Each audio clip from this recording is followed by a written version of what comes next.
Ngayong araw, tindera na hypnotize daw ng mambubudol.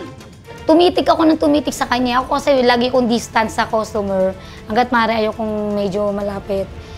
Yung time na yun, ang sobrang lapit namin. And then, nahihilo ako, pinagpapawisan. Nasakit ang tiyan ko. Tapos, parang aminin sa gula, mabilis lang.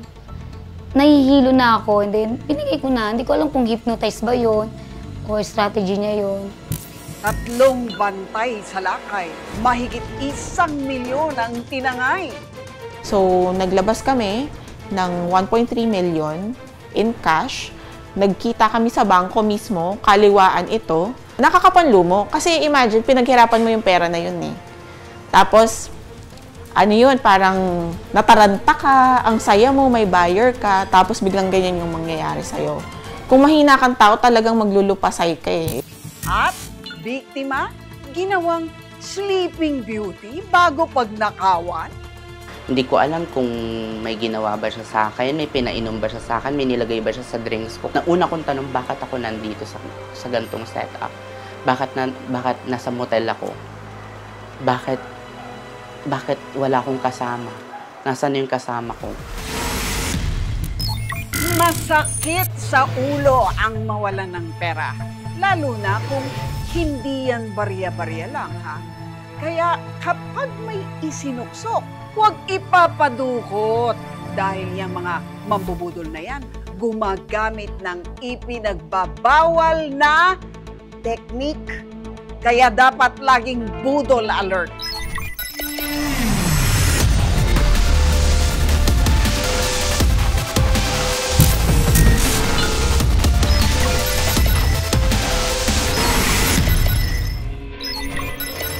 Naniniwala ba kayo sa tinatawag na hypnotismo? Actually, lumang technique na yan ng mga mambubudol na I shall return ngayon. Mon, paano ba itong bagong technique naman ngayon ng mambubudol? Nako, kung bagong technique, Lucy, actually para kang naging bago dito, foreigner ang gumagawa ng hypnotismo. Natutos sa atin. Huwag naman. Huwag naman. Pangit naman pakinggan. Oo. Pero yung mga lumang technique pa rin, in a way ng hypnotism na ginawa, una, nagpapaawa, hanggang sa may pinaamoy, at may ipinakitang item na peke pala o hindi pala totoo. Ang kawawang biktima, naglabas ng pera, malaking halagang pera, na walang kamalay-malay. Hypnotism talaga.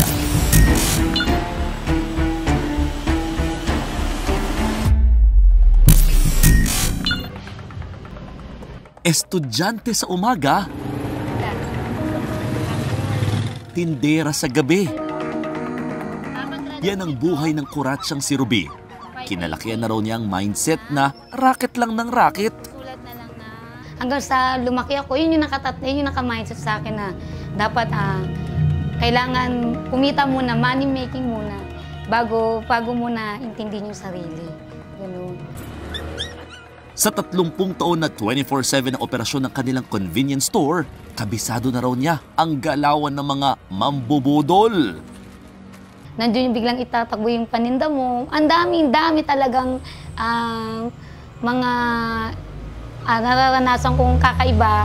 Pero sa ganun pa man, bawat pagkakamali naman sa tindahan, sabi ko sana hindi ko natulitin. Pero wala siyang kamalay-malay sa maitim na balak ni Yu Tenglin o Mr. Chan nang magtagpo sila ng landas. Siyempre, dahil foreigner, hindi mo isipin na na manloloko kasi may bumili po sa akin isang Koreano. English speaking po siya. And then, ang sabi niya sa akin, kailangan daw niya ng tulong ko. Naliligaw daw po siya at nawawala daw po yung pera niya. To the rescue na agad si Ruby. Nangibabaw raw kasi sa kanya ang Pinoy hospitality. Sabi ko, ang pwede ko lang maitulong sa'yo, yung pamasahe mo, 100 pesos, and then water, and then food. Para kahit pa paano makasurvive ka ng pauwi. Pero higit pa pala doon ang pakay ni Mr. Chan. May dala siyang phone, kung pwede daw iwanan niya yung phone, kapalit ng cash. Unang alok niya 50K. Pumunta ka sa iba na lang or sa pawn shop or anumang sanglaan na authorized na pwede yung kunin.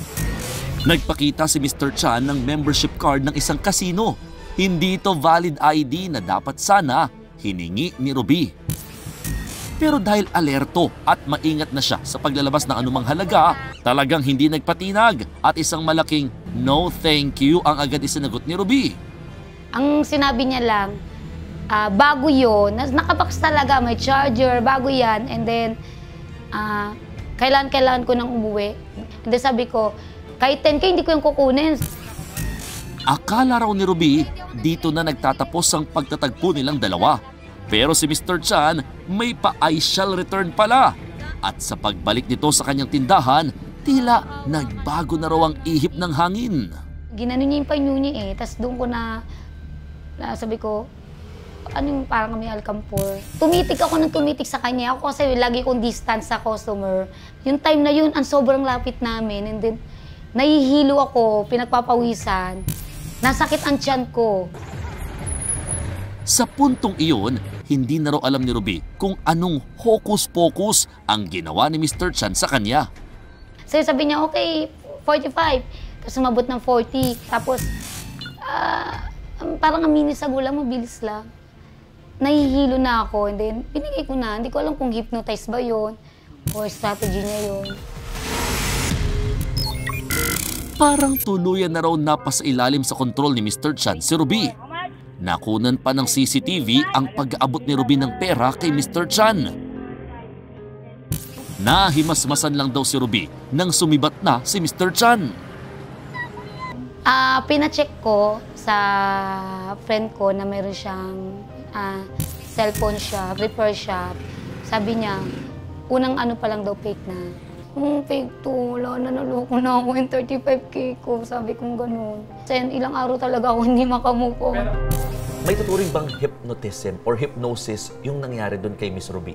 Mukhang hypnosis talaga ang nangyari dito. So sa hypnosis kasi may tinatawag na ABS. Okay, anong ABS? A is absorb attention, B is bypass critical factor, and S is suggestion. So nakikita niya na ay parang distress yung taong to. Tuliro, hindi niya alam gagawin niya. So ang immediate reaction niya is, ano kaya maitutulong ko sa taong to? So nakuha na kagad ng taong yon yung attention ni Ruby. So meron naman is S, is suggestion. Yung suggestion is, o sige, iwan ko yung phone ko. Nung sinabi niya na, ito, kunin mo yung phone ko, 35,000, nandun na siya sa suggestion stage eh. So, ibig sabihin na bypass na yung critical factor, na-get na niya yung attention. So, yes, possible na yung mga ginawa ko sa'yo kanina, eh, nagawa na niya in the budol-budol way. Yeah.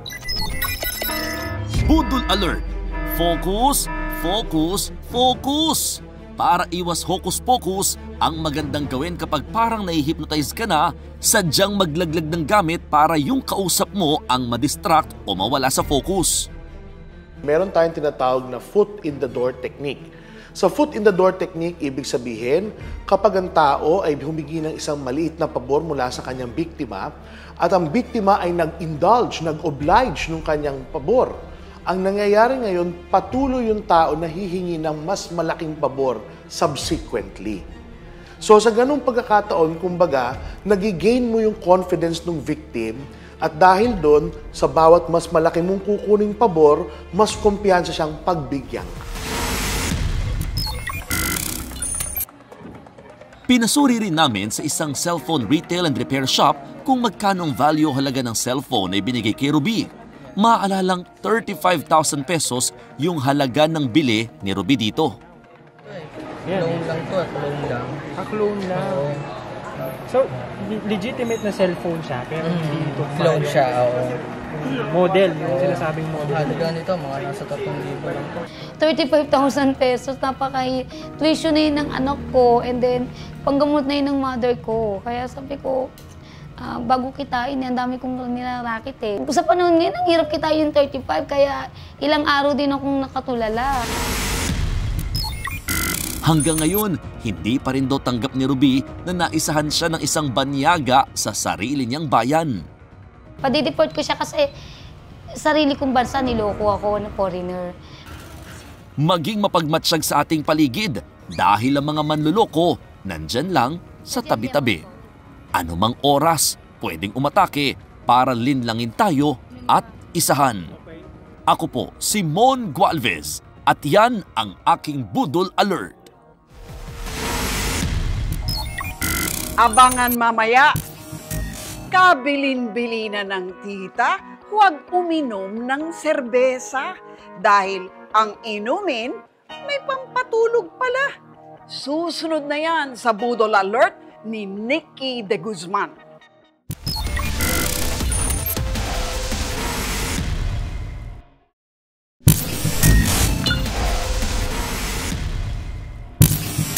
Kapag may bagong kakilala, social media man o kahit saan pa, huwag basta-bastang sumasama dahil baka may motibo yan na pagsisisihan mo sa huli. Ang biktimang nakilala namin, nasalisihan at pinagnakawan.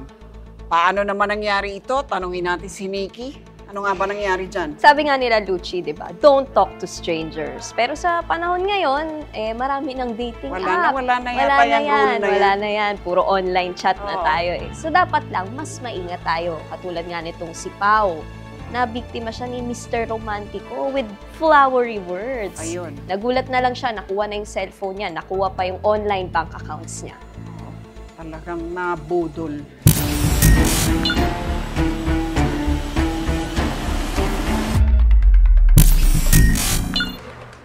Matipid kong ngumiti at tila malalim ang hugot sa buhay ng nakilala kong si Pao.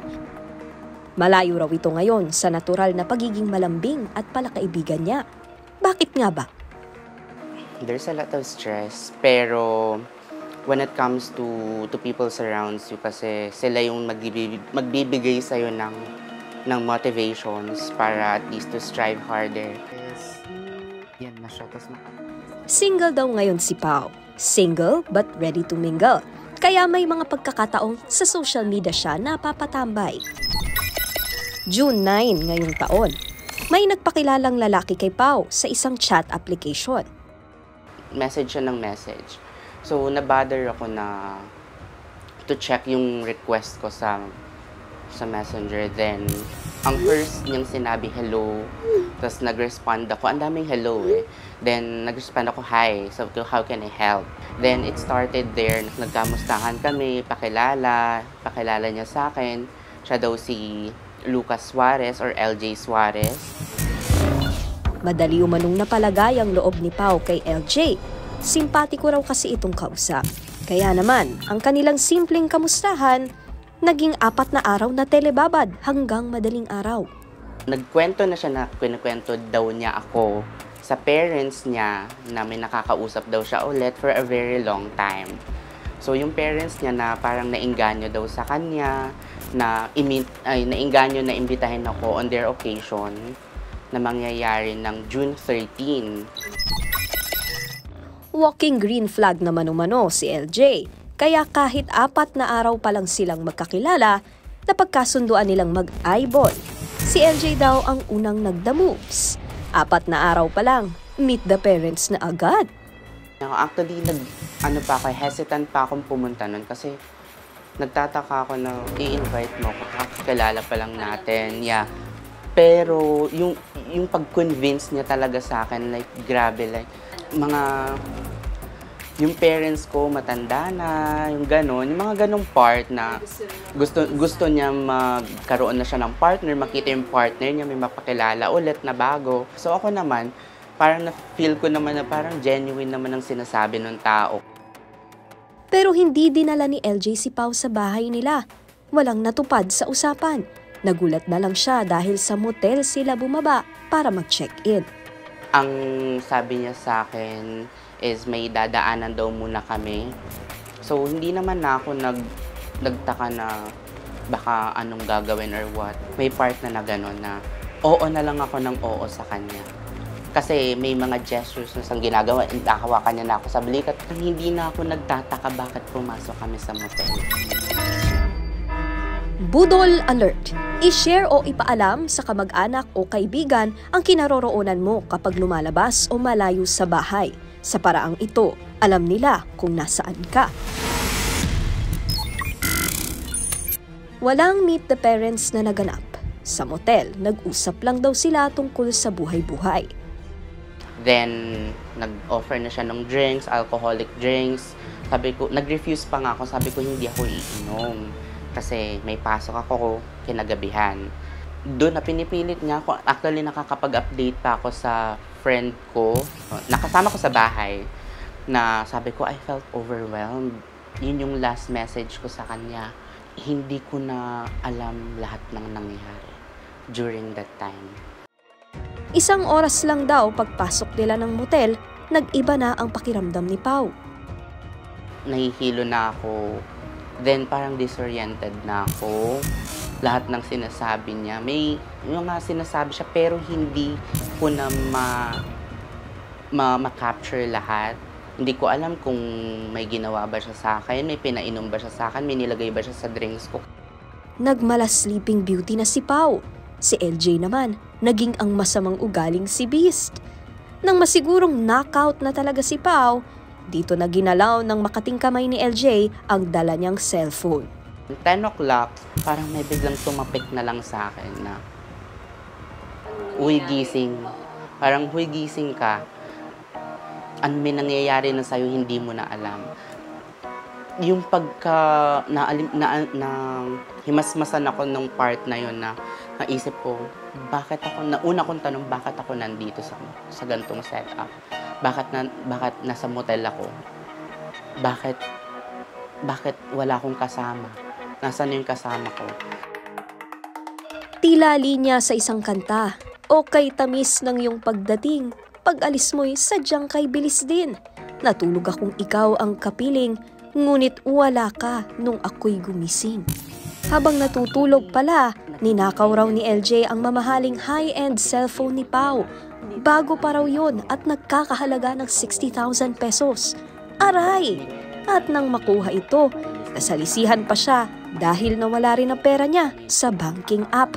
Paniwala ni Pao, nakuha ng umano'y mambubudol na si LJ ang pera niya gamit ang facial recognition feature ng cellphone at banking app niya. Nagsik ako ng help sa friend ko. Trinay namin i-balance inquiry yung dalawang card ko. Yung isa hindi na na-read kasi nga na-disabled na nga pala. Then yung isa nag-loading saglit. Paglabas ng amount, 136 pesos na lang ang tiniran niya out of 49,000 na laman ng bangko ko. Sumatotal, hindi bababa sa 100,000 pesos ang halagang ninakaw ni LJ kay Pao. Hinala niya, posibleng nilagyan ng pampatulog ang ininom niyang alak. Ano na kami ng report, yun na yung mga nangyayari na then sinusubaybayan namin siya nung gabi. Talagang pinakalat ko to all of my friends. May netizens na nag-spill the tea tungkol sa suspect na si LJ Suarez. Sa sarili nilang karanasan, markado na pala sa pambubudol at pagnanakaw sa ibang tao. Maaaring si Pao ang pinakahuli niyang nabiktima, kaya nagbabala na rin siya sa iba. Sinubukan pa ni Pao na kontakin ang suspect sa pagnanakaw na si LJ, pero hindi na raw siya sinasagot nito sa social media. Where do broken hearts go? Do they find their way home? Kung si Pao ang tatanungin, sa tanggapan ng pulisya siya dinala ng kanyang mga paa. Nais niyang mapanagot at hindi na maulit pa ang pagbibiktima ni LJ. Masalimuot na alaala at aral ang naging ending ng karanasang ito para kay Pao. Kaya sa susunod raw na may magme-message, doble o tripleng pag-iisip na raw ang kanyang gagawin bago hit ang reply button. Siguro yung message ko kay LJ ngayon, sana hindi ka patulugin ng konsensya mo. Magandang yon para matuldukan na yung panloloko mo sa mga tao. Babala ko lang sa mga future na makakausap ni LJ, no? If you had a chance, try to report it na marami na siyang na-scam na tao. At baka isa ka pa sa madadali niya.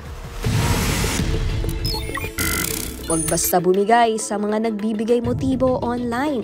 Lalo't kaliwat kanan ngayon ang mga bantay sa lakay. Baka imbes na puso mo ang kunin, pera mo ang limasin. Ako si Nikki De Guzman at yan ang aking Budol Alert.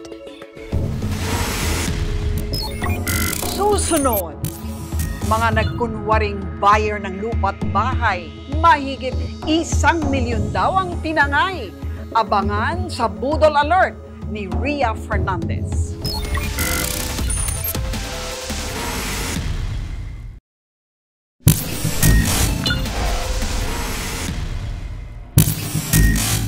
magaling magtago ang mga mambubudol. Pero minsan, mismong mga biktima na nila ang nagbibigay ng babala sa iba para matigil na ang mga panggagancho nila. May mga notorious din na mambubudol na walang kasawa-sawang manloko.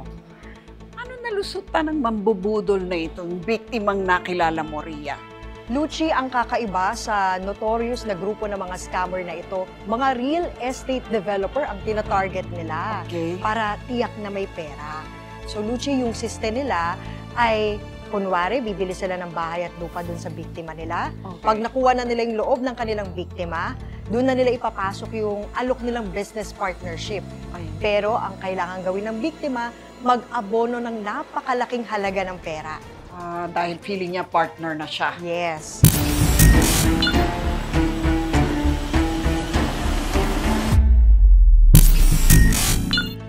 Limang taon ng real estate developer si Joy. Malaki ang halaga na inilalabas nila para bumuo ng mga bahay na ibinebenta nilang mag-asawa. Kaya mahalaga raw kay Joy na hindi niya palampasin ang bawat pagkatok ng oportunidad. Dapat laging bukas ang pinto sa mga papasok na kliyente. Bihira ka talaga makakita o makakilala ng bibili ng property na cash. Kami rin mismo, nagre-resort din kami to social media to promote our real estate developments. Hindi raw mabilis ang pagkita ng malaki sa ganitong uri ng negosyo. Kaya nang dumungaw sa bintana ang pagkakataon niyang maka-jackpot, hindi na siya nagpatumpik-tumpik pa. Baka raw kasi ang nagpakilalang kliyente na si Dan Martinez na ang susi sa kaching-kaching. Unang nag-inquire sa amin nung around May 20, hiningi niya yung number ko, binigay ko sa kanya. Mga ilang linggo nakaraan, tumawag naman siya, nagpa-schedule din siya ng viewing dun sa property. Parang maganda ang kutob ni Joy. Malakas kasi ang datingan ng kliyenteng si Dan Martinez. Nakita mo na medyo may kaya kasi naka-SUV, may driver, may mga suot na ginto, tapos parang mga branded yung damit, tapos meron siyang clutch na may mga laman na cash bundle. So, inisip namin, talagang big time to, kaya bumili ng cash na property. So, babalik na lang sila ulit para pakita sa uncle niya kung magustuhan ng uncle, saka bibilhin yung bahay. Pero nag-iwan pala ng kamalasan ang kliyenteng si Dan Martinez paglabas ng pintuan ng bahay. Siya ang tatawagin nating suspect number 1 sa mangyayaring pambubudol daw kay Joy. Pagkatapos ng 2 linggo, nag-inquire naman ang isa pang big-time raw na negosyante kuno na nagpakilalang si Archie Cruz. Tapos tinanong niya lang yung mga detalye ng property, kung magkano, kung negotiable ba. Tapos sabi niya, tatawag siya ulit para magpa-schedule ng viewing. Wala palang sinabi ang ibang kliyente na kumausap kay Joy. Ito palang si Archie Cruz, importer daw ng mga produkto galing sa ibang bansa. Wow, ikaw na!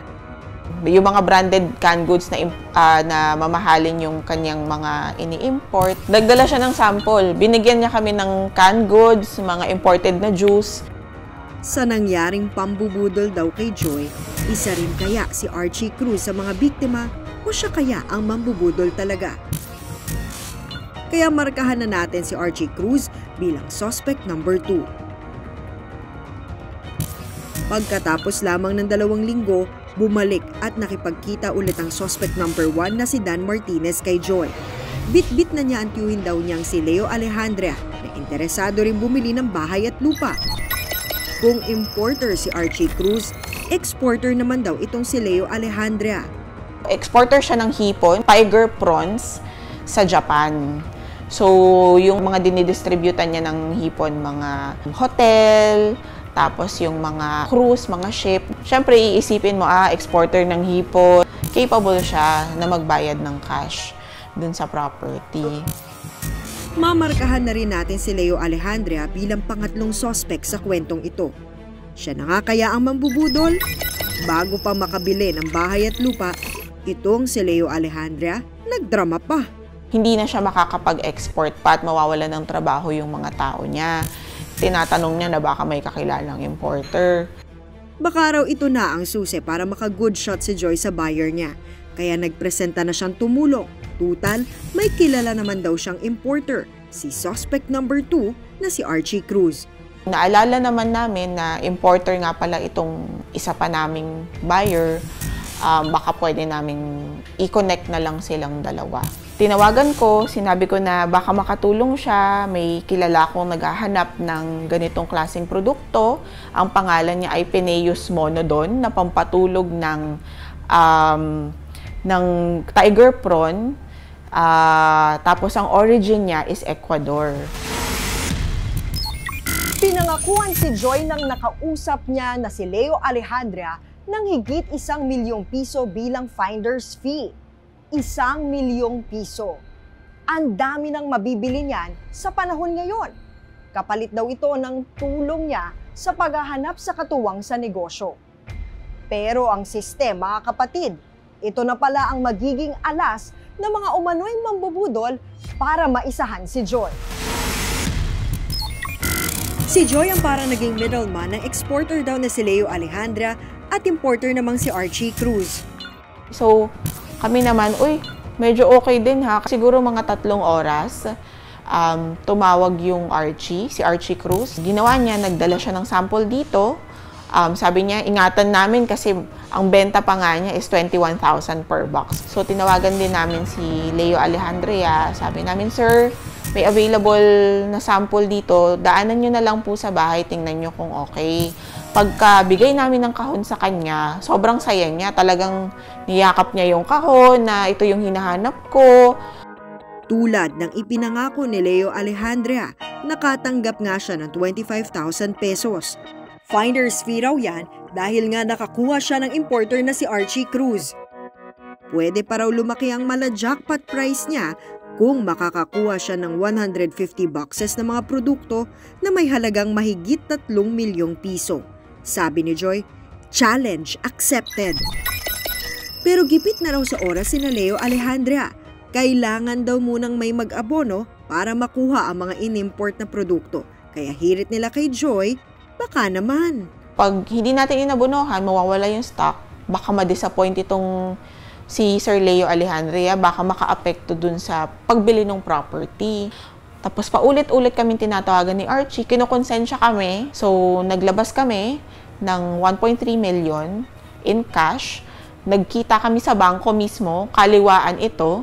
Nag-issue si Archie Cruz ng delivery receipt. Nakasulat din doon yung balanse pa namin na 1.8 million. Sabi niya, doon sa delivery receipt, ang nakalagay doon is RM Chan Trading na located sa Caloocan. Budol alert! Maging maingat sa pakikipagtransaksyon sa mga bagong kakilala, lalong-lalo na sa pagpapahiram ng pera. Huwag na huwag bumunot kahit isang kusing sa bulsa. Nag-iwan ng collateral sa hiniram na pera si Leo Alejandria. Mga high-quality product daw na galing sa ibang bansa. Pero hindi binuksan ni Joy ang kahon. At ang laman ng kahon ay asin. Hindi na raw siya binalikan ni Leo Alejandria. Wala na rin paramdam pagkatapos si Archie Cruz. Naglaho na rin parang bula si Dan Martinez. Sina suspect 1, 2, 3. Parang sa jeep, nag 1, 2, 3 rin. Nakakapanlumo kasi imagine, pinaghirapan mo yung pera na yun eh. Kung mahina kang tao, talagang maglulupasay ka eh. Sa social media nila natuklasan na notorious daw na estafador ang 3 umano'y mambubudol. At kadalasan nilang target ang mga nasa real estate business. Nagsisimula sa pagbili ng bahay at lupa ang drama nila. Nagsampa na ng reklamo si Joy para panagutin ang mga umano'y mambubudol na parang walang kaluluwa sa panloloko ng kapwa. Hanggang ngayon ay nagtatago pa rin sa batas sina Dan, Leo, Archie. Anumang impormasyon tungkol sa kanila, maaaring ipaalam sa PNP Criminal Investigation and Detection Group. Namulat ngayon si Joy na hindi pala lahat ng pintong magbubukas sa'yo dapat mong pasukin dahil baka ang akala mong magdadala sa'yo sa maganda, patibong pala. Hindi sa lahat ng pagkakataon, makasisiguro tayo sa ipinapakita ng ibang tao. Mag-ingat kung kanino magmamagandang loob para hindi tayo maloko. Ako, si Ria Fernandez. Yan ang aking Budol Alert.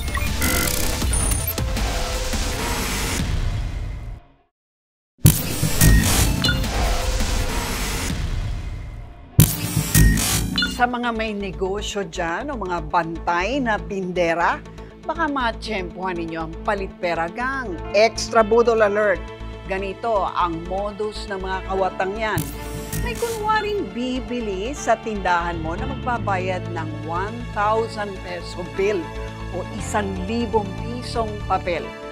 Habang nakatalikod ka naman para ibigay ang panindang binili, tatarantahin ka para magmadali na ibigay na ang sukli at ipinamili niya. Kapag nagpadala ka at nataranta na, ayun na, ninja moves na. Magbabago kunwari ang isip niya at sasabihin ibalik na lang ang ibinigay niyang pera. Pag binalik mo ang 1,000 pesos na binigay niya, madali niyang isusuksok ang pera niyan sa bulsa. Bakit palit pera scam? Ang 1,000 piso na binigay mo, papalitan niya ngayon ng 100 pesos. Saka siya magrereklamo na, bakit 100 pesos lang ito?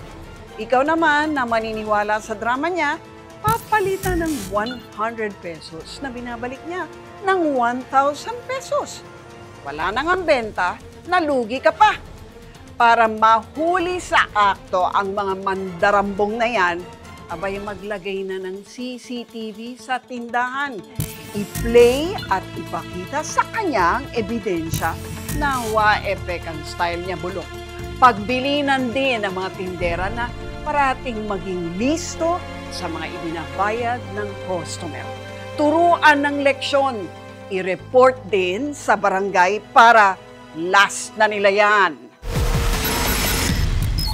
Hanggang sa susunod na linggo, ako po si Lucy Cruz Valdez. Tandaan, maging alerto, huwag magpabudol.